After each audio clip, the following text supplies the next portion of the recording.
Nou, Mark Huijnen die kwam op een gegeven moment, die wou al een tiener beginnen, een restaurant voor kinderen met een beperking. En ik werkte toen een tijd in een verzorgingshuis als hoofdkeuken.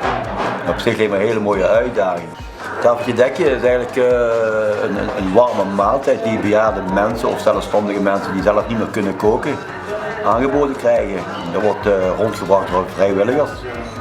En wij maken die maaltijd en we zijn er nu 4 jaar mee bezig. Je moet zeggen van het wordt alleen maar meer en meer. Maar wij produceren echt vandaag de maaltijd. Wordt geportioneerd en gaat meteen naar de mensen toe.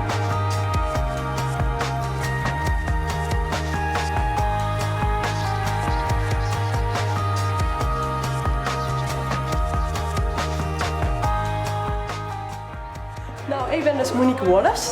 Ik ben leerling-kok in de keuken. Ik doe snijwerkzaamheden en ik doe tafeltje dekje ook wel eens met oet serveren. En dat vind ik wel hartstikke leuk.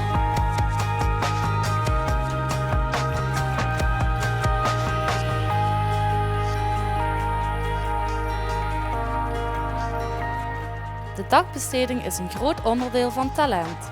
Elke dag krijgen tientallen talenten relevante werkervaring door te werken bij Bakkerie te Bannent, de boerderij in Terhorst of restaurant Talentino in Margraten.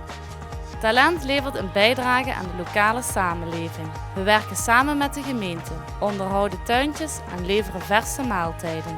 Zo zorgen wij ook voor de senioren binnen onze regio.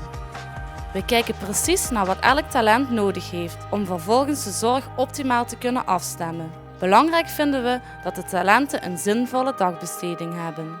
Bij het zorgproces wordt niet alleen gekeken naar de interesses van het talent zelf, maar ook naar zijn of haar omgeving. Wie en wat is belangrijk voor het talent om betrokken te worden in het zorgproces? Respect, complimenten en een flinke dosis humor zijn belangrijke ingrediënten voor ons oplossingsgericht recept.